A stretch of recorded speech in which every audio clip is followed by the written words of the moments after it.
Prophets, and welcome back to the Back of the Base. This is Yosef Siegel coming back to you with part 2 of our discussion on Emunah Bitachon. Part 1 came out 2 weeks ago. We've gotten some great response to that. Thank you so much. It's good to get back into it. That was our first episode we put out in a few months. And we've been preparing some cool stuff for what we're going to call Season 2. This is the extended in between Season 1 and 2 discussion on Emunah Bitachon. So we're in the middle of getting stuff ready, and we hope to have some good stuff coming your way as soon as possible. We mentioned this before part 1, but just to reiterate before part 2, this conversation between Judah and I took place over Skype. We're just trying some new methods of communication rather than doing everything in person. So if you hear a little bit of different sound quality, if you hear a little bit of awkwardness at different points in the conversation, it's just because we're figuring out the medium and how to have a good conversation when you're not in the same room. What are we going to talk about this week? So we're going to start off with a little bit of a discussion about living your life in the context of being Jewish, which is an idea that we've both had. I think it's an interesting one just in terms of how you should view your everyday activities and perspective. And then we get back into Emunah Bitachon. What shows a lack of Emunah Bitachon? What is the ideal level of Emunah Bitachon and the practical application of being on that level? And then just the idea of experiencing God through having a level of trust and faith in Him. Yeah, so enjoy part 2. You can check out part 1 on the blog, backofthebase.blogspot.com, as well as on YouTube. Just search for Back of the Base. And please listen all the way to the end. We have some information just about sponsorships and about our ideas for Season 2 at the end of this episode. All right, so let's get into it, and hope you enjoy part 2. I was having a discussion with somebody actually today about this, and I've spoken about this before, about the idea of having people think their entire lives in the context of being Jewish. And what I mean by that is that you have people that you know, their entire day, they're not necessarily they spend their day, I'm trying to think of a good way of putting this.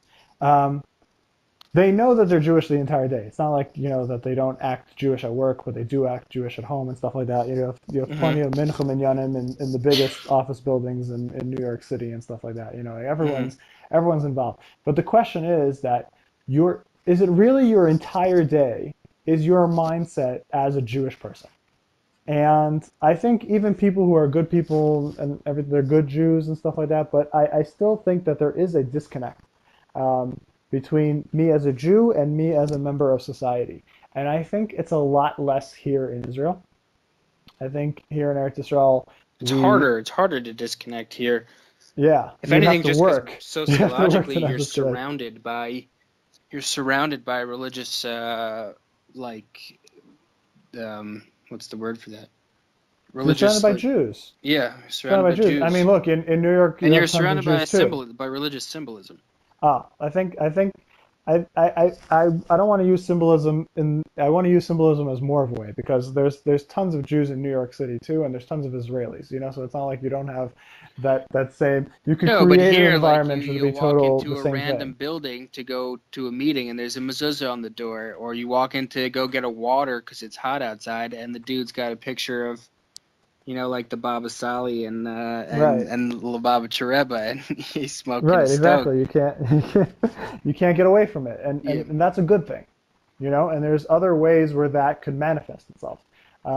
So I you know, have plans of working on projects that sort of bring that mentality back to the average person. But I think that's essentially what the Baal Shem Tov did. I mean, that was his point. His point was so that there shouldn't be a disconnect. Mm-hmm. Ever. So I think that we're missing that nowadays. In the Litvish world, I think more so, because they're more the Ashkenazi crowd's more intellectual. I think it's in Chutz La'aretz in general. Well, Chutz La'aretz is predominantly of the Ashkenazic creed. Depends which area of Chutz La'aretz. You're saying South Miami Beach is mostly Israeli. It's not just America. When I say Chutz La'aretz, I'm not just talking about America. Yeah, that back to for 1 second, back to that idea of bitachon. I mean, if you, I guess, from a certain viewpoint, if you read through the stories of us after we make it out of Mitzrayim and through the Midbar, I mean, most of our tests have to do with bitachon. Not so much Emunah, because I don't think Emunah was a problem for them. Like there wasn't much of an option. See, I think I could. Let me differentiate, and you'll tell me this is what you're thinking. Because something like the Slav, right? No, I'm just trying to. Something like water, right? The Jews complaining for water in the midbar, right? Or when they first complain about food because they don't have any food. That's a question in Emunah, right? That's Moshe comes to them and says, "What's wrong with you guys? God's done everything else. You don't think this is gonna be okay? Like we'll be okay, you know." Right. Um, but when it comes to and the same is true with the Meraglim, like they come back and they say Eretz Yisrael is terrible, right? And Bnei Israel are done. They don't want to do it anymore. And Moshe's like, what are you talking about? Like, you think God's going to take us to a terrible place? We've done okay until now. We're going to be okay. Um, but you have something like the Benos Midyan at the end of Parshas Balak. Um, that, that, that's not God, that's not a question of Emunah. That's not a lack of Emunah that, oh, they don't, or Bitachon, they don't trust in God, so they're going to go, they're going to go do Gila or Rias. Oh, that's you so know, interesting. I would say the opposite, why? because I'm basing this on for anyone listening. Also, Rabbi Tatz has a couple shiurim on Emunah that are fantastic. I'm sure they're also written in his books. I've read most of his books in bits and pieces, but they're all basically his shiurim. But he through a number of different like proof texts, he translates Emunah much more as like faithfulness to the knowledge that you've garnered, right? Uh-huh. Instead of being, that's why he says that the Torah calls Moshe Rabbeinu's hands, like that his hands were Emunah when he during the war with Malek. Uh-huh. It's not that his hands had faith. His Right. hands were faithful to staying up. That's So that's why interesting. I would say that from that perspective, a lack of Emunah would be with Midyan, would be with what we did with Mm. Arias, with improper relations in Midyan. But whereas perhaps with the Slav, it would be that's not you're not relying on him properly. That would be a lack of bitachon. Uh-huh. So as I was about to say, I think now we can split up Bitachon and Emunah the way that you're explaining it. Because the Benos Midyan would be a lack of Emunah because you're like, hold on, God is here. If you're going to, and that's what we say by an Avera, right? That's the famous Chazal that whoever does an Avera, Nechnas Beruach Shtus, right? He obviously went crazy for a second, because Right, he if lost if his you marbles for a quick if minute. if you were fully conscious of what was going on in the world, how could you ever do anything wrong? So obviously you went crazy for a second. Which, by the way, just as a side point on the side point, Hmm. um, is such an amazing thing to hear. Because basically Chazal are saying, "Oh, don't worry, man, you're okay. You just went crazy." Like Yeah, that's really we're that's really pleading. what they're saying. What is that? Pleading Pleading insanity insanity. every single time. Like, no, this guy's not insane. He knew what he was doing. Chazal was saying, no, no, he didn't know what he was doing. Like, if he would have known what he was doing, he obviously wouldn't have done this. Like, he's a good guy. We're not worried about this. So that's first of all just an It's a incredible very thing comforting to idea. say. Yeah, I mean, it's they're really sticking up for us when they say that. Yeah, That they're they're trying to help us really, out. really sticking up for us, big time. Yeah. Um, so getting back to our point, yeah. So the most menu would be a lack of emuna because God is here and yet you're deciding to do something which goes against what He asked you to do. Um, but something like the man or like water or Eretz Yisrael, that's a lack of bitachon because He's here. Why won't you trust Him to take the next step? Right. Like Yeah, that's everything's a been good way to going put it. fine. Everything's been going well until now. What are you worried about? Right. Yeah, this was reminding me of like some sort of trip I went on years ago, where in my head I was defining Emuna as defining Emunah as the ability to tie your hands and feet to like behind your back or whatever, and jump into an ocean, or I guess you'd have to roll, technically speaking, and know that you're not going to drown. It's a bit extreme. It's been an extreme part of my life, but the idea I think still remains to be true. Yeah, like through all the tests that Avram did, there's I think maybe 2 times or maybe once that it said that he had Emunah, because he was doing these tests that he knew almost that he couldn't accomplish on his own, but he was faithful to the fact that Hashem told him to do it, which means he wouldn't tell him to do it if he knew it was going to fail, because that would just be dumb. So he ran 9 steps and then expected, that's what it was. Emunah is like the faithfulness to do the test. Let's say Hashem tells you to run 10 yards, right? But there's like a massive chasm between the 9th yard and the 10th yard, and you're looking at it going like, there's no way for me to get to the 10th yard. How am I going to make that jump? So Emunah is saying like, all right, God told me to do it, and I know he's here, so I'm just going to run as fast as I possibly can from 1 to 9. And then Bitachon is saying that I'm not going to worry about the jump. He'll take me on the jump. I mean, at least from a logical perspective, there'd be no reason for him not to, because he was the one that told me to do it. Right. So it's not very useful for him to tell me to do something and then not back me up in the last minute. So so I like what you're saying. Let's take that to a practical level for a minute. Because I like what you're saying is true. What you're saying is that ultimately, we're supposed to rely on God to that level. But practically, we're not responsible for that. We're not responsible that if someone comes and tells me, unless it's God himself, and you got to be really sure that it's God. Not like last time, Jude, when it wasn't actually God who was talking to you. But well, that's not been fully decided yet whether or not. All right, but anyway, so if someone comes and tells you, tie up your hands and tie up your feet and jump into the water and you're going to be okay, not only you're not obligated to do that. If you do that, you're essentially responsible for your own stupidity. Not essentially, you are responsible for your own stupidity. We're not responsible to do that practically. So what? So well, in a sense, we up? are responsible to do that practically. But we're not. This gets into this gets into a whole nother situation, which I think is important to talk about.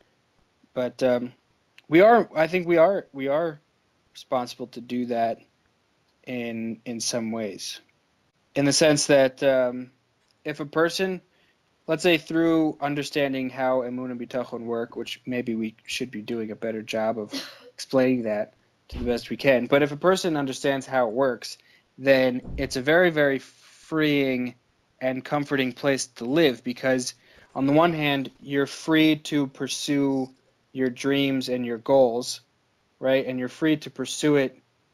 You're free to pursue the next possible step with full vigor and not have to worry about the outcome. So you can just enjoy the journey, because you have the Emunah and the Bitachon to essentially that the outcome is not in your hands, but at the same time that Hashem wants you to use your faculties. He wants you to use the tools that he's given you to help other people, to help yourself in terms of your relationship with him, to help your family, obviously, to help Klal Yisrael. So you can just go ahead with your mission and just do the very next thing that you can do to further that cause, and forget about the outcome, and just trust that the outcome is up to him. He'll bring it to the place where it needs to be. So what are we talking about practically? I still don't have to tie my hands and feet and jump into the water. Well, in a sense, maybe you do. Let's say you take on a new business endeavor. You've no idea what's going to happen. Is There's that faith a in million. Hashem though, or is that you saying, okay, I'm doing my best here? Yeah, it's Yeah, complete but faith in there's Hashem. millions of people who don't believe in God who do the same thing. What's your point there? I wonder if I stumbled onto something bigger here because there's tons of people who open businesses who don't have faith in God, and there's tons of people who get married and also need to make that same leap, and don't believe in God, Hmm. right? So what are they doing? So in the marriage, they're trusting the other person, Hmm. and themselves, and in the business, I guess they're just trusting their business plan. You know, it doesn't. And if you have, look, we who already believe in God and have faith in God, so we'll say if we're successful, we'll say, look, we did what we could, and Hashem made it that it worked out, right? Because we could have done the same amount of effort and it wouldn't have worked out. Um, but it's not something which I could point to and say that my meaning. I guess you could really say that about anything though. You could say that, but you could be saved from a tornado and also say that it was just statistics and whatever. But Well, if you no, think that because ultimately, what it to me what it does in a practical sense is that it just it lowers stress and anxiety in almost every situation. And it doesn't, but it still allows you to put in your full effort. Feel like the everyone. Well, that gets into the hishtadlus versus bitachon side of the bitachon aspect. You know what I mean? yeah, I feel like And, we're getting into that now. yeah, we I are don't know getting if I to want that. to go there yet. Do we now want to go there? Not yet. All right. In terms of his Stadlist and stuff like that, I think I would want to prepare a little more. Unless you have like a closed comment that you sort of have a sheet on in terms of Stadlist versus Bitachon that you want to mention. But in terms of broadening that discussion, I'm just not comfortable getting there yet. Mm-hmm. I don't know if it is. Just more open ended. Okay, so then We let's can let's leave that divert for and now pivot. because we've definitely touched on that's definitely where this is going right now. But I'm sorry, I want to I'm gonna nip it in the bud right there just because I'm not sure if I'm ready to talk about it. Yeah, but I was reading something today though, back into the Emunah side of things, because I think we're bouncing around like a pinball machine in terms of Okay. addressing these two issues. But like I said in the very beginning, it's very hard to define and clearly put in a box. The two, they're very much intertwined. But I was reading today from the Lubavitcher Rebbe that Emunah basically is the ability to see Hashem wherever you go, which is touching on what you were saying earlier, that they're to not compartmentalize during your day, no matter what you're doing or where you are, to Okay. bring him with you wherever you go, Mhm. and to be paying attention to his presence in every moment. Essentially, Mhm. that is Emunah, I guess, and then Bitachon would be once he's already there, then relying on him to help you in the situations that you find yourself in. So, according to the definition of Emunah, how do I develop Emunah? It sounds Well, like I just have it. that would go back into the first, in my opinion anyway, the first episode that we did. I like half jokingly touched on like a meditation sort of thing that I used to do. I mean, essentially, I think the best way to further that emuna would be number one and first and foremost would always be to learn about how he operates, so that you can know who he actually is, so to speak. Meaning, like, I don't mean that. You know what I mean by that, right? To know how he operates with us, how he interacts with the world. That way, you Right. can get a clear picture of who he is and who he is not. Not in his essence, we can't understand that, but in how he works with us, we can understand who he is and who he is not. Right? Okay. So that would be step number one, obviously, because if you're doing that on your own with your own with your own makeup understanding, so you could be led down the strangest of roads, and who knows where you end up. But once you've done that, or at least coupled with the learning of who he is and how he interacts, is to bring him down into your daily life. And the best way to do that is through simple meditations, I think. Turning down But the noise of the world. I'm talking about somebody who has no relationship with Judaism or God, right?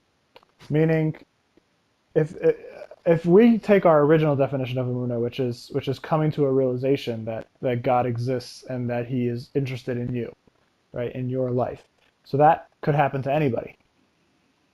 Mm-hmm. What you're saying is that there has to be a conscious effort on the part of somebody who already has some understanding of what God is or who God is, and then attempts to make it stronger. Yeah, well, how else are you supposed to know that you're going down the right path? No, I think that is I think that's stage two.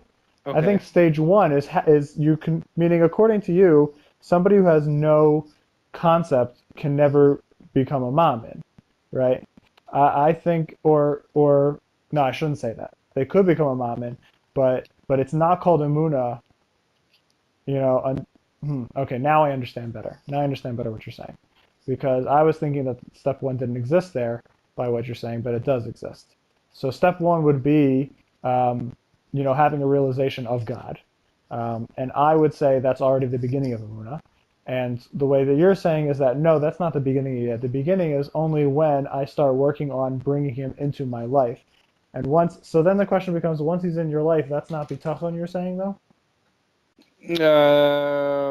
I mean, that's why it's hard to put into a box. It's so intertwined. But I would say, I think from the perspective that you're taking on now, I would say no. That's still just in the category of Emunah. Bitachon would be sort of learning how to wield your Emunah in situations. That's going back to it's not like when people, even myself included, when people say meditation, people get all like, oh, it sounds great and whatnot, but I don't have the time or the patience to do that.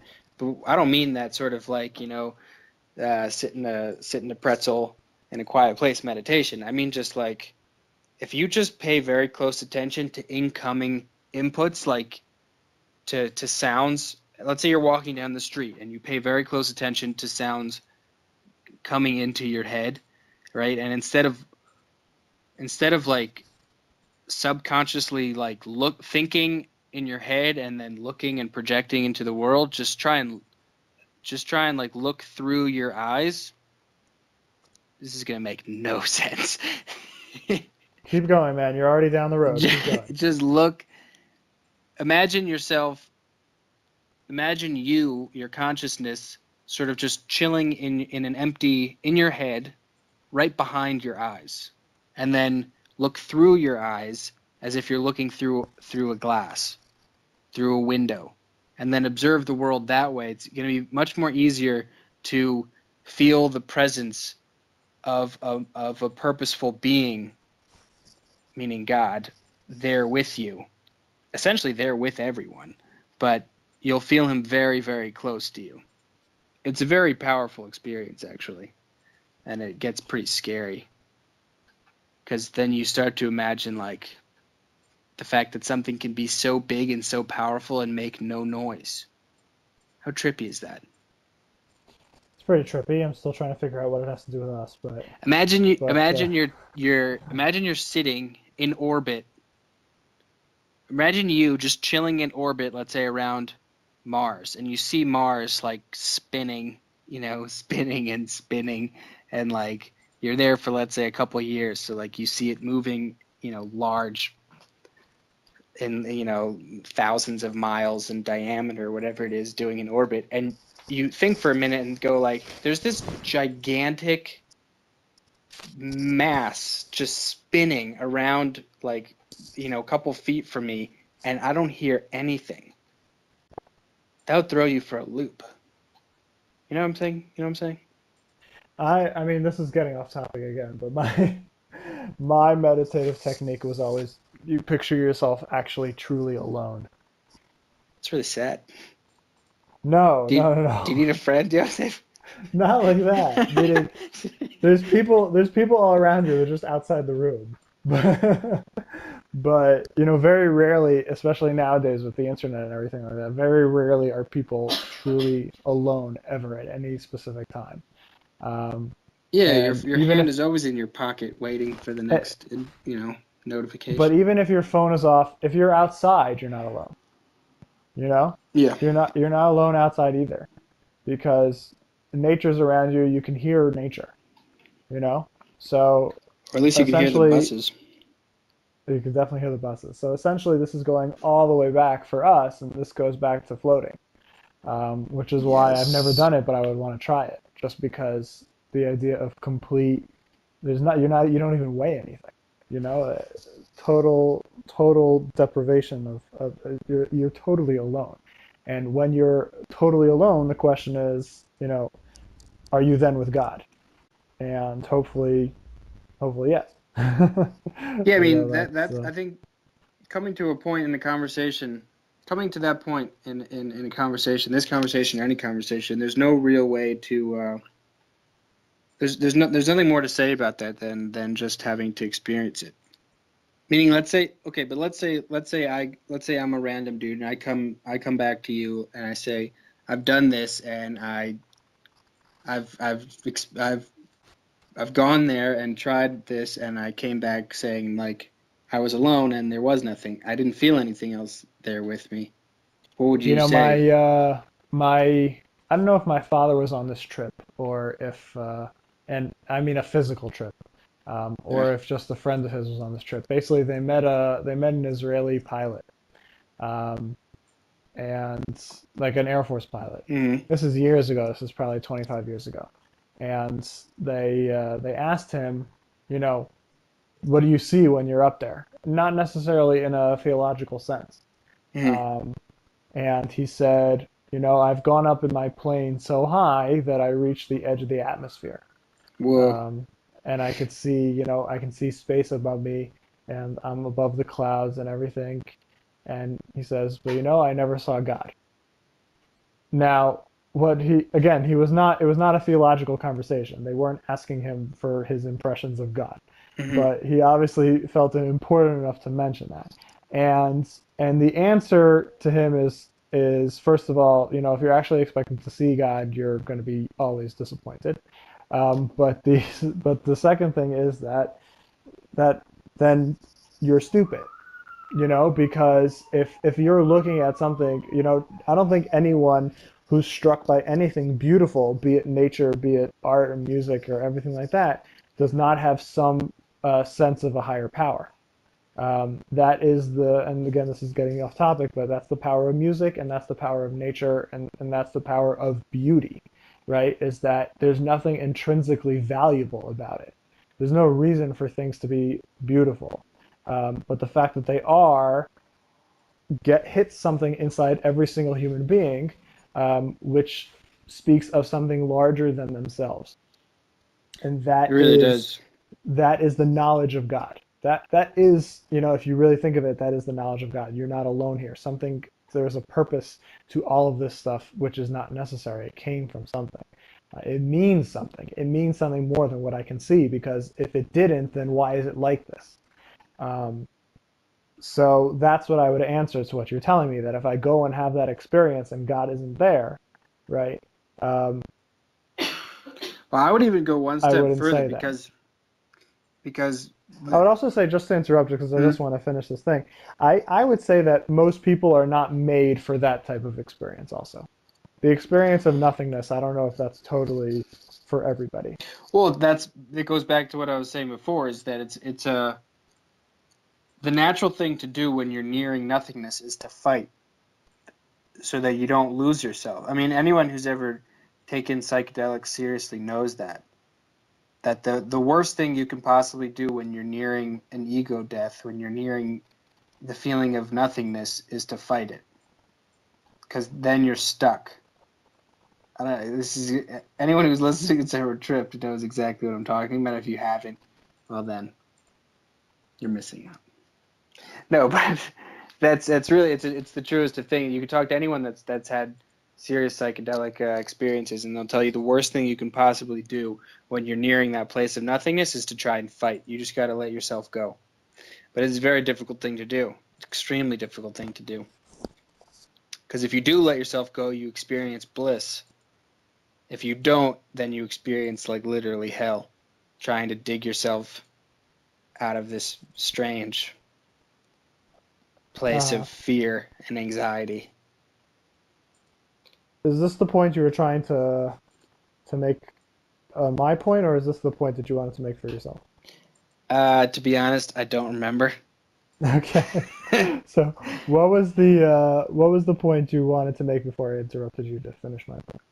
Yeah, so I was saying that I think you can even take it one step further. Well, meaning one question further that let's say a non-believer can ask, and then a further answer that perhaps that we could say. Because I look at it like this, like let's say I see something beautiful or hear something, a piece of music that's moving, right, or experience some sort of artistic experience that is moving, and therefore, and like you're saying, I feel that why do I feel that this is beautiful if there's not something larger that is dictating the fact that this is beautiful? Say that one more time. Why do we think that art is beautiful or that music is pleasurable? Are you asking me, or are you making a point? Well, I'm asking you. Oh, why do we think that? Because our souls are responding to the beauty. Our souls are responding to the beauty. By the way, I'm not talking about rap. Your soul does not respond to rap. Poetry maybe, but not rap. Shout out to Chance the Rapper. No, but so I would say that there's one step further, basically, that there is a scientific element to why our brains register art and music as beautiful, and that's because it boils down to mathematical symmetry. Oh, okay. But then again, that leads you right back into the metaphysical spirituals of unity. I think that mathematics stuff, which we've talked about on a previous episode, I think that's why the individual sees something beautiful or not beautiful. Um, but that there's still the idea of the concept of beauty. I'm trying to say it better than Yeah, that. so that's what I'm saying. What's behind there? The concept of beauty is symmetry, which is unity. Mm-hmm.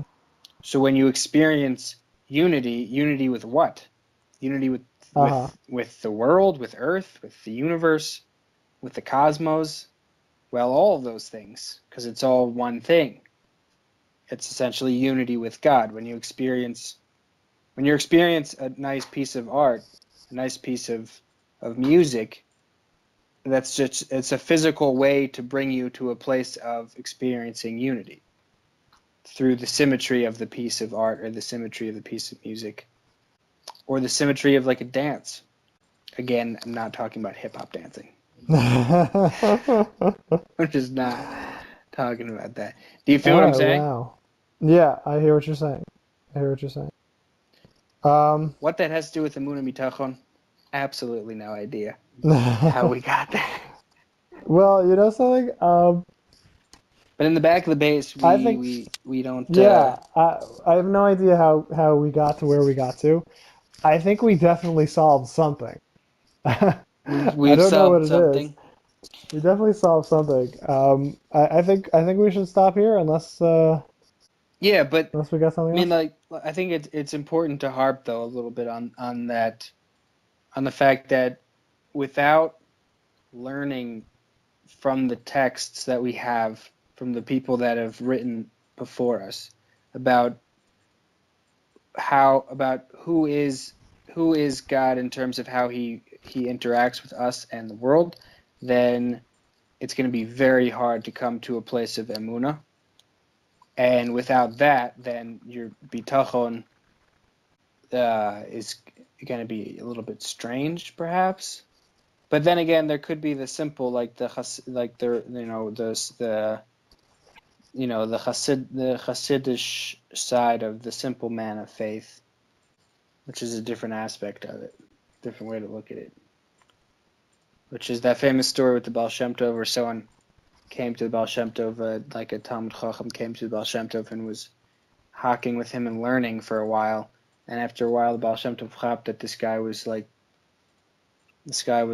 trying to hawk with him in learning from a place of gaiva, like see how much I know from the Rishonim and whatnot and halacha. And when the Baal Shem Tov chapped that, he pointed to his maid, who was just like cleaning and muttering Tehillim, and he was like, she knows more about God than you do, because she knew how to interact with him on the simplest level. But that goes back to the street meditation that I was talking about, that allows you to be in that place, in my opinion, where you can interact with him while you're interacting with the world.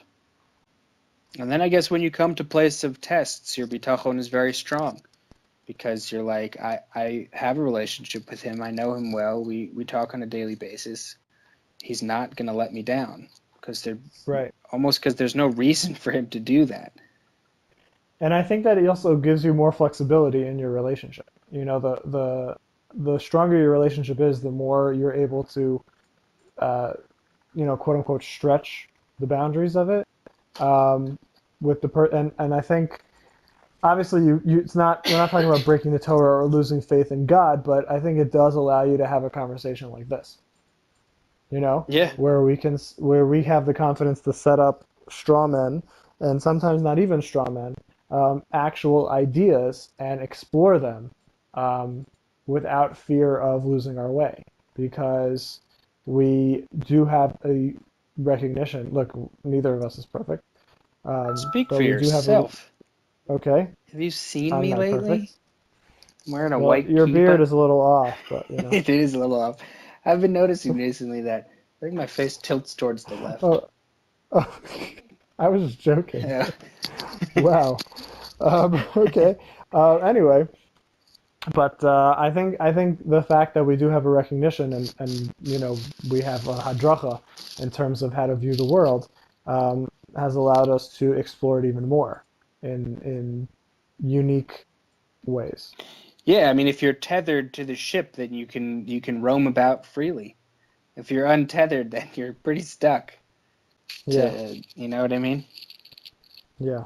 But I mean, I like how sort of we danced around and said lots of nice things without ever addressing, in a sense, the elephant in the room, which is for many people like let's say the atheist types, who would say, well, it's all good and well, but I don't, I've never seen God. There's no mathematical proof that he exists, and therefore there's no reason for me to believe that there ever was a creator. But I don't like I'm saying that from the good perspective. I don't like taking that road at all. I think it's giving that pathway more respect than it deserves. Because to me, and I mean it seriously, it's like I've thought long and hard about the atheistic ways of thinking, and in a way, I think it's so immature. It's such an immature way of thinking, and I don't mean that to be degrading. Like it's the thought experiments that you can run from an atheistic perspective are really good and perhaps healthy thought experiments, but to get to the conclusion that there is no God because there's no mathematical proof of one, or the fact that you've never seen one, is, first of all, in my opinion, not paying attention to your own life. That's first of all. And second of all, it's immature in its view of the world. It's immature in its view 100%. of the human experience of reality. I find it harder and harder to have a decent argument, even in my head, against the existence of God. It's really, and you know something, it doesn't make for an enjoyable life. As hard as it might be to think about the obligations that you put on yourself with belief in God, even if you're not a religious Jew, but just the what that actually means, the concept of knowing that there's somebody who put you here, and what you might need to do to earn that, and what might happen to you if you don't perform the right way in this world and everything like that.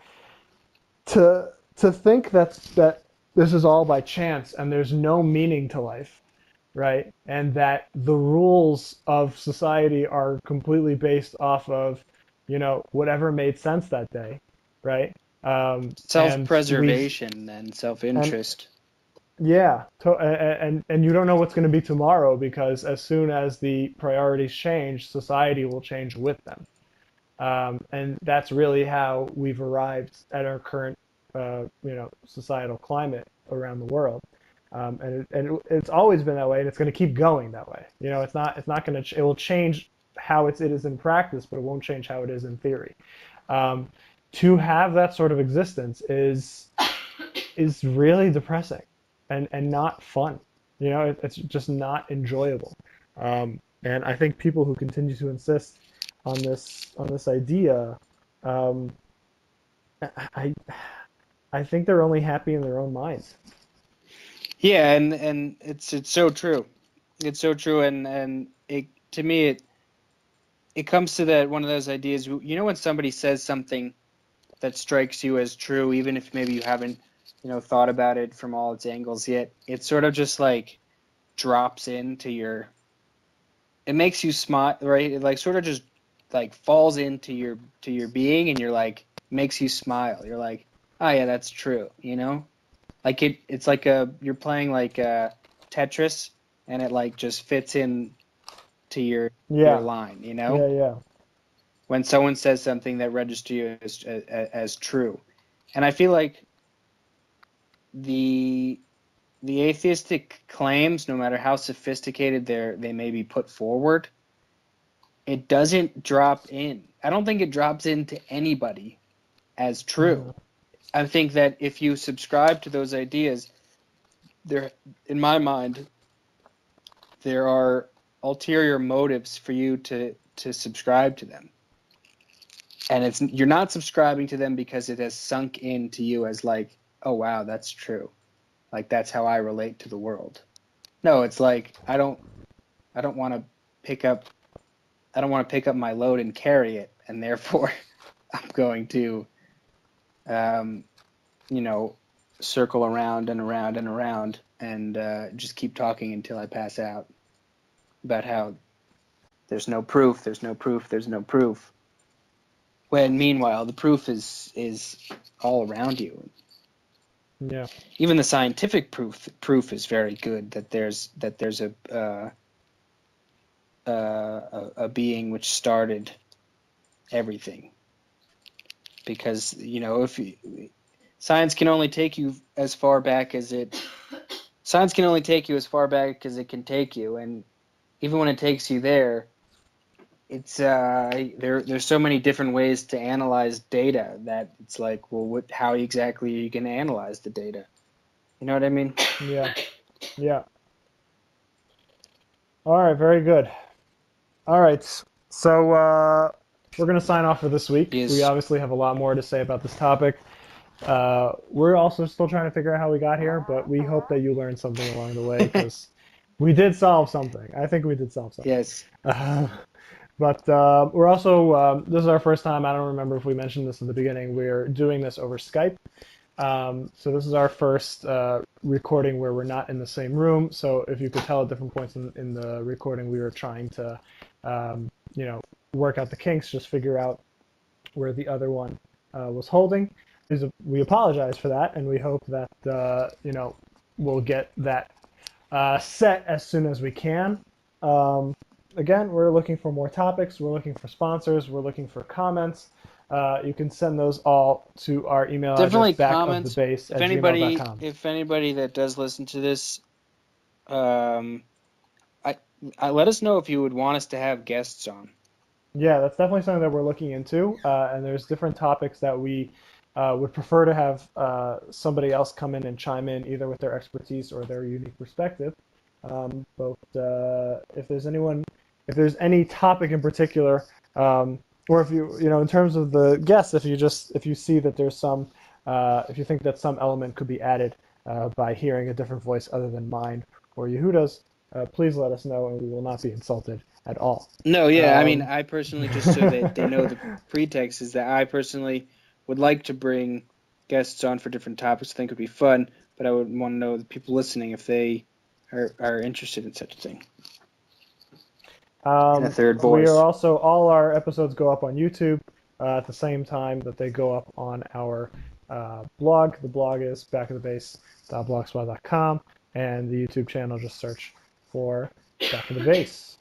Yeah, and please comment and like and share, just because it's a nice thing to do. You'll feel good about it, I promise.